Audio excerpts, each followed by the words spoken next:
жаштан ашып түшүп, чоң бир долбоор ачып, ар айдын 25-inde концерт коюп баштадыңыз. Бул долбоор тууралуу айта кетсеңиз. Мен биринчиден аралаштан ашып түшөйүн деген жокмун. Жөн эле ушул ар бир айдын 6-сынан кийин ушул бүт концерттер ар ай сайын коюлду, жакшы концерттер коюлду. Ошонун негизинде багы башка кудулдар кандайдыр бир экинчи планга өтүп кетип, алар иштебей аткандай болуп, анын ичинде жаш кудулдар өздөрүнчө концерт кое албай калып, анан ошонун негизинде ушул ой пайда болуп, негизи мен бул ар бир айдын 6-сы деген долбоорду бир жылдан кийин эле жаап туруп, анан башка бир долбоор баштайм деп айтканмын концерттен. Ошол анан ал жаш балдарды чогултуп, негизинен 5 группа, булар 5 агачка, 5 кемпир топтору, 5 тапан, шаты, жоролор деген топтор. Анан негизинен буга эч кандай баягы чектөөсү жок. Ушул ар кандай сатира топтору театрдан болобу, профессионалдык башка жактан болобу, келип катышса болот деген ушундай бир долбоорду баштап концерт кое баштадык. Алгач концерттер болду, жаман болгон жок, жакшы болду. Анан көрүүчүлөр дагы муну аябай колдоп келишип, чын эле ушундай жаш балдар бар экен, булар көрүнбөй калды эле, жакшы кылган экенсиң, балдарды алып чыгып атасың. Мен айттым, мен негизги максатым жаш балдарды алып чыгып, мына саясатчыларга үйрөтөйүн деп атам. Мына бизге окшоп сахнаны бошотуп берип, жаштарды алып келип, коюп мына кетейlik деген ойду айтайын деп ушу долбоорду баштадым дедим. Буюрса бул жылдын акырына чейин барат дагы, жылдын акырында бул долбоор жабылат. Анан кандай болуп бүтөт, анан буюрса дагы мезгил көрсөтөт. Бир топ жылдан бери сахнадан түшпөй жүрөсүз. Ушул мээнетиңизди актап дейбизби же мактап дейбизби? Кыргыз Республикасынын маданиятына эңгел сиңирген ишмер деген наам алыпсыз. Аны биз да жазган элек. Ушул наам менен куттуктап кетейин. Анан өзүңүздүн сөзүңүздө президент өзү кабыл алды, сатира жөнүндө жакшы пикирлерин айтты дедиңиз эле. Биринчиден ошол маданият маалымат министрине Нурлан Шакеевге рахмат айтайын. Негизи өзү сахнада жүргөн адам мага наам берсин, ошон үчүн иштейин деп ой менен жүрбөш керек. Мисалы үчүн мен ошентип жүргөмүн. Аны эгер чакырып берсе, мейли бере, бербесе ага мен таарынбай эле жүргөм. Мен чакырып ушундай бир наам берилген экен. Эчтеме деле өзгөрүп кеткен жок. Күмөндөр айтмакчы, заслуженный болгондон кийин акылдуу болуп койгондуңбу эртеси туруп дегендей. Анан ошентип кээде мүмкүн ушундай нерсени берип койсо, чыгармачыл адамга кандайдыр бир мындай стимул пайда болуп, түрткү пайда болуп, жоопкерчилик пайда болуп, бир мындай иштегенге бир шарт түзөт окшойт да баягы. Анан президент ушул сатира жөнүндө чындап эле бир жакшы сөздөрдү айтты ушул тапшырылып атканда. Сатира деди, азыркы биздин коомдо өтө чоң бир идеологиялык рычаг. Биз ушуну туура пайдалана албай жатабыз. Себеби кудулдар күндө адамдар менен жолугушуп, жүздөгөн, миңдеген адамдардын астында сүйлөп турушат. А булардын айткан ар бир сөзүн элдер кайталап бири-бирине айтып жеткизип жүрөт. Эгер булар сахнадан айтпаса, анда элдер чыгып алып туруп ошол сөздөрдү пикеттен, митингтерден айтат. Ошон үчүн ушул нерсеге бир башкача мамиле кылайлык. Биздин мамлекетте бүгүнкү күндө кудулдар театрыбыз жок экен. Бул кандай деген нерсе? Ушунча эл сүйүп, элдер кирип көргөн ушул кудулдардын театры жок, көчөдө ушул программаларды жасап коюп жүрсө. Ошон үчүн жаңы жылдан кийин ушул бир кабыл алам деди, советнигине Султан Раевка ошондой бир поручение берди. Буюрса эртең күнү кирсем, кандайдыр бир сунуштарды сатира жөнүндө ошо театр ачыш боюнча билбейм, бир нерселерди айтат болуш керек, анан кирсек анан да неметип турабыз. Бирок негизинен жакшы ойлорду айтты сатира жөнүндө. Сындаган, туурагандар жөнүндө. Туураса эмне болуптур деди. Туураса туурай берсин, сындаса сындай берсин. Бул жакшы эле кабыл алып, муну түз эле кабыл алышыбыз керек деди. Азыр ар бир экинчи кудулдун колунан президентти же башка бийлик өкүлүнүн тууроо колунан келет экен да, же модага айланды десек да болот. Сиз буга кандай көз караштасыз? Биринчиден эгерде ошол туурап аткан кудул бир мындай ички дүйнөсү, интеллеги бийик болуп, ошол айтып аткан сөздү президентти туурап атканда сүйлөгөн сөздөр бир мындай маданияттын бир немесинен чегинен чыгып кетпеген болсо, мен аны колдойм. Анан жок, аны бир башка бир жаман сөздөр менен айтып, анан тигиндей кылып, анан бирөө менен уруштуруп аткандай кылып сүйлөгөндөрдү мен колдобойм. Себеби биз кандай демократиялык мамлекет болгондо дагы бул оюма келгенде айта бер деген эмес, бул чоң жоопкерчиликтүү деп сезиш керек да. Анан эл шайлаган президент болуп, эл шайлаган депутат болуп, эл шайлаган ушул кандайдыр бир бийликтин адамдары болсо дагы ошолорду сыйлоонун эч кандай мыйзамы жок эле өзүбүздүн адамдык мыйзамдын деңгээлинен чыкпай турган бир рамкада болушубуз керек да. Мен ушундайларды колдойм. Мага берген Чоң Куудулдун Чөнтөк китеби деген китебиңизде мындай бир ырсактар бар экен да. Баркын билип бакылдаган үнүмдүн, шайлоо болсо шайдоот болуп сүйүндүм. Төрөп эл боло түшөм мен дагы, жөнөкөйлүк мүнөзүмдөн жоюлуп депсиз. Бул менен эмнени айтайын дедиңиз эле? Бул менен мен өзүм жөнүндө айткым келген жок. Мен жалаң ушул чыгармачыл адамдардын шайлоо астындагы аябай талашка түшүп, ар кандай саясий партиялар, акимдер, губернаторлор ушул шайлоодо мени колдоп кой, мен партиямды колдоп кой деп ар кандай акчаларды сунуштап жүгүргөндөр жөнүндө айтайын дегем. Анан шайлоо бүткөндөн кийин эле баары унутулуп калат да. Кийинки шайлоого чейин эч кимди издебейт, эч кимди сурабайт.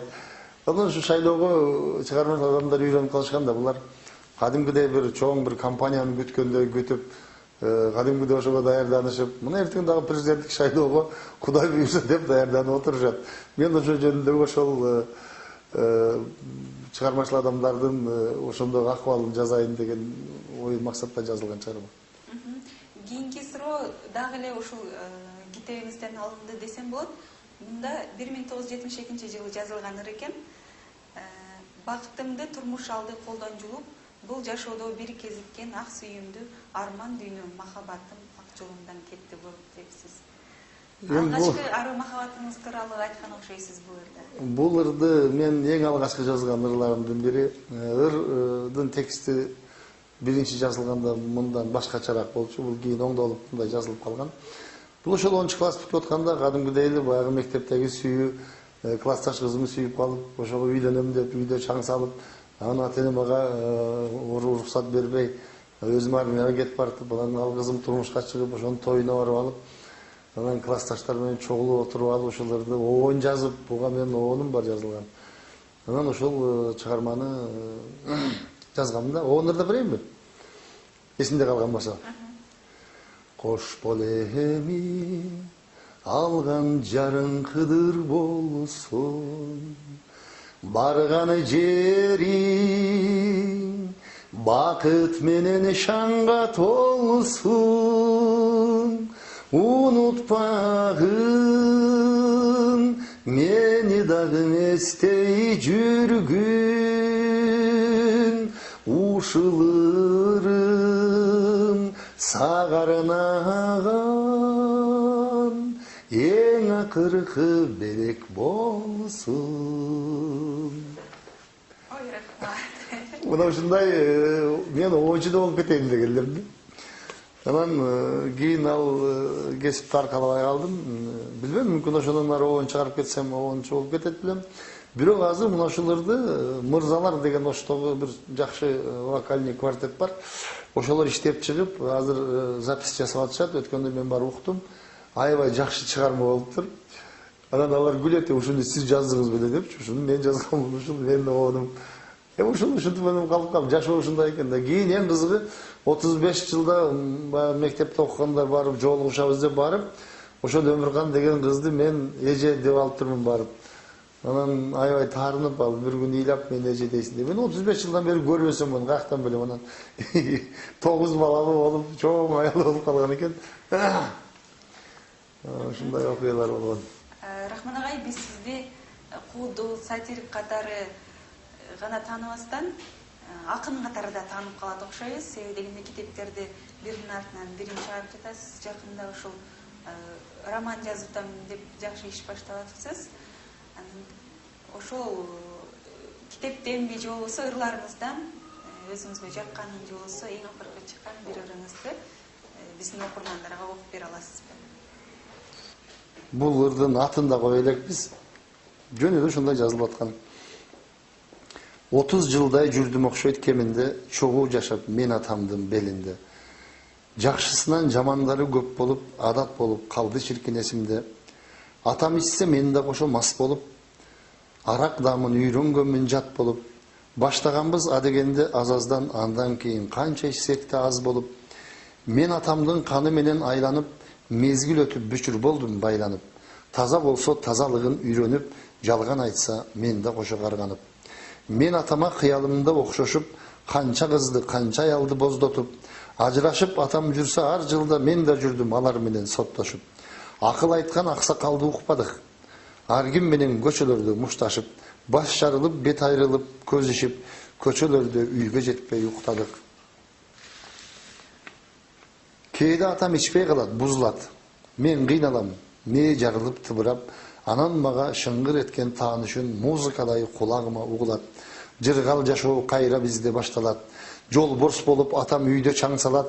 Белден ылдый сөздөр чыгып ооздон, акыл эмес арак бизди башкарат. Мен атамдын жакшы сөзүн укпадым. Кээде тоңуп, кээде ачка уктадым. Өзүм тунук тамчы суудай болсом да кыйшык өсүп жаткансыды буттарым. Мен атамдын үйрөнүп бүт өнөрүн, белдин ичин бүт аалам деп көрөмүн. Чексиз дүйнө ойго келбей бир күнү энекемдин курсагына жөнөдүм.